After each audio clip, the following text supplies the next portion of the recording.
I would like to invite Tadas Abramavičius, who is the founder of Dreamcubator, as well as expert in transport logistics, forwarding business processes, and digitalization, and systems architect. Tadas, we are waiting to learn how your companies are the best practices in reducing CO2 emissions.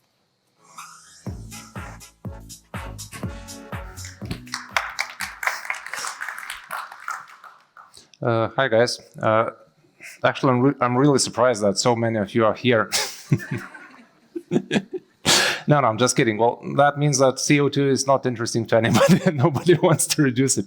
But my name is Tadas. I'm the founder of Dreamcubator, which specializes in complex ERP systems for transportation, logistics, and freight forwarding industry development. I'm terribly sorry, the resolution of the slides will not be as good as probably you would expect, because there are some print screens from the system, and I was not able, to make all the text in the system bold, so don't pay attention to the text. It's not for reading. You don't need to read anything on the slides.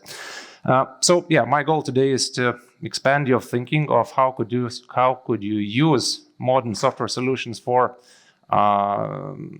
first of all, calculating your emissions, and secondly, lowering your carbon footprint as a transportation industry company. So the question is, can we? And the answer is simple, yes, we can. And very good example, actually, though it's a little bit tragically funny, which happened in the US, and it was called the Dieselgate, when turbo direct injection engines have been taught to understand, and they have been checked for emissions and to meet all the emission requirements. Sadly, in real life, testing conditions, the engines were emitting just 40 times more NOx as they should have. For those who doesn't know what NOx is, it's indirect greenhouse gas, which is just 300 times more harmful than CO2. Then we're speaking about CO2. We must understand that NOx is even more harmful than CO2. But again, I'm not here to teach you how to cheat. Well, my goal today is to tell you how the regular software solutions which you are using on a daily basis in transportation industry can help you to calculate and lower your emissions as a transportation industry. Very important thing is,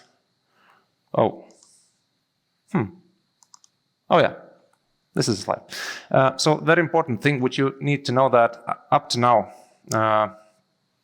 all the software solutions actually which have been developed for transportation industry and which is used by transportation industry, it was never focused to help us to work more ecologically. It was focused to work more economically.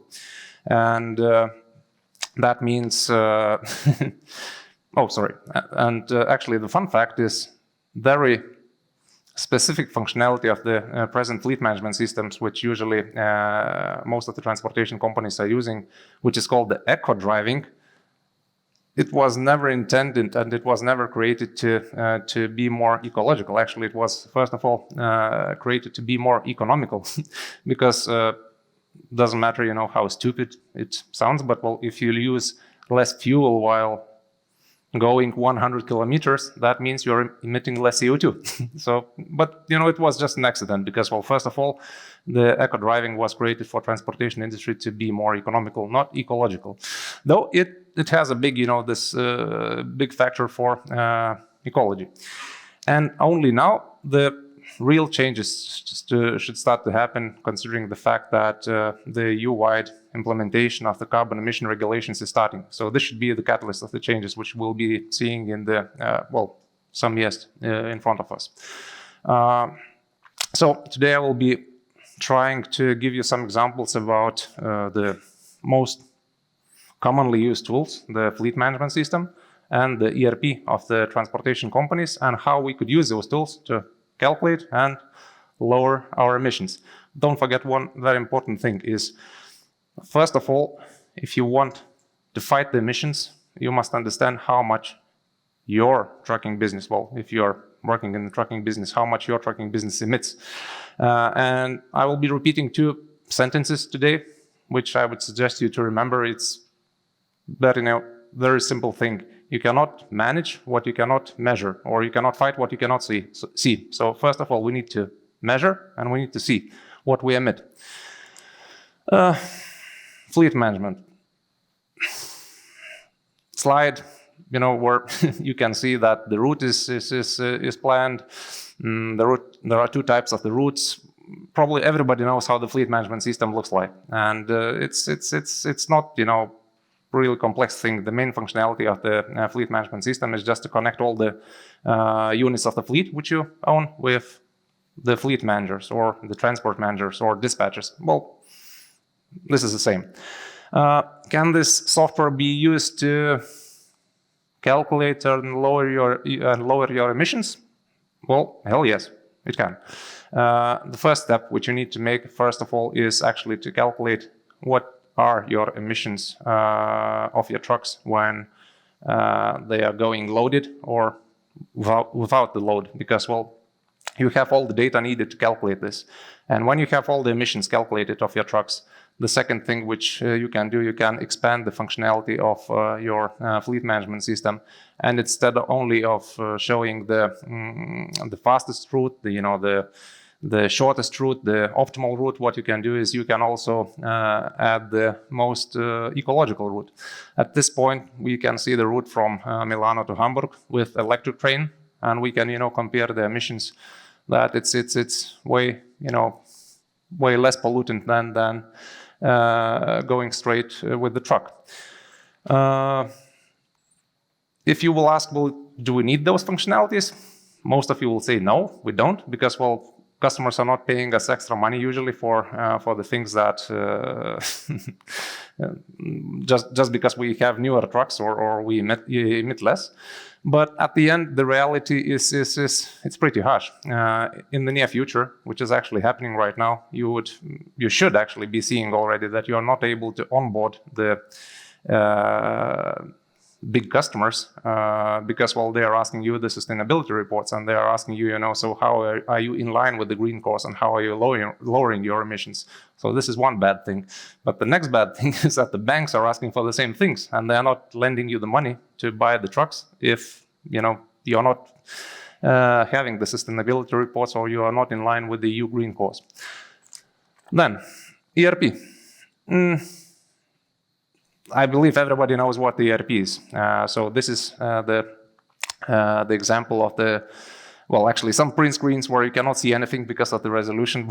But all in all, the ERP, this is the brain of the modern transportation company, where you are able to manage all the main processes because of which companies are earning money, starting from the sales process, freight management, HR, asset management, billing, service management, fines management. Well, actually, there are lots of different processes which combined makes this transportation company functioning. So this is the job of the ERP, to manage all those processes. But can this system help you to manage, calculate, and lower your emissions? Yes, because in the ERP system, you finally have all the data which you need to calculate all the company emissions. So first of all, you need to make sure that, well, your ERP is integrated with your fleet management system, and to pull out all the data about the fleet emissions from your fleet management system into the ERP. Second thing is you must actually calculate the emissions of your employees who are commuting to from work every day. Then you need to calculate the emissions of your employees who are sitting in the office or sitting at home, because those are different. While sitting in the office, usually they emit more than sitting at home. And at the end, you must get the emissions of your suppliers, because as far as I understand, as far as I see, actually most of the asset operators, they are looking forward to increase in the freight forwarding business. And that means they will need the emissions of their suppliers in order to calculate all the emissions of the company. So when you have all those things, the fleet emissions, the employee emissions, when you have the supplier emissions, you are able to calculate all the emissions of your company per booking or per invoice. So this is the this is the final result which you're looking for, because well, you'll use this data later on when providing it to your customers as in the form of sustainability reports. You will use this data when providing it to your banks, to your suppliers, and of course to the regulators, which will start asking this data to you really soon. Okay, so what we have now. So finally, if you remember those two sentences which I mentioned before, you cannot fight what you cannot see, or you cannot manage what you cannot measure. So finally, we measured and we can see what are the emissions of the transportation company with the help of the ERP. Now it's time to fight it.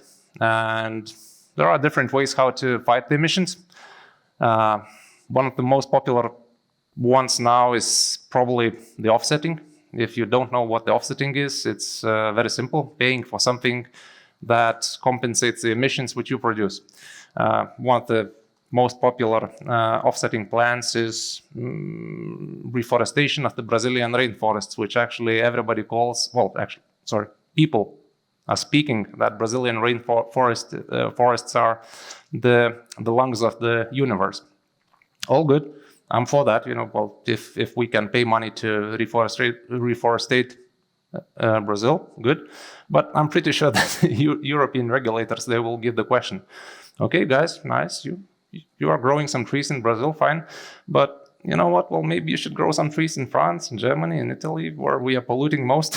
So this is something that will be happening pretty soon, because offsetting is still not as much regulated as emissions.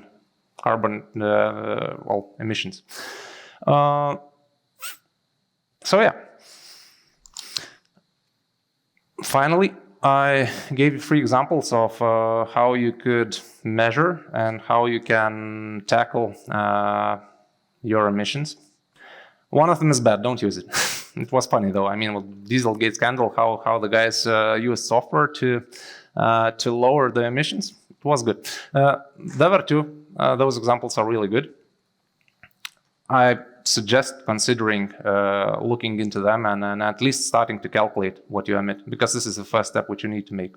Again, reminding you that you cannot fight anything if you don't see it. So measure and then decide what to do with that. And there are different types of ways how you can fight the emissions. One of the ways, as I mentioned, this is offsetting. Other way is buying new equipment which is less CO2 pollutant. So, but those both ways are expensive, because for the offsetting you need to pay, and for the new trucks, for example, electric trucks, you need to pay. Sadly, being carbon neutral or going the carbon neutral way or trying to become carbon neutral until 2050, it will be expensive and the price will be increasing every year. But seems that we'll need to pay for that. So thank you.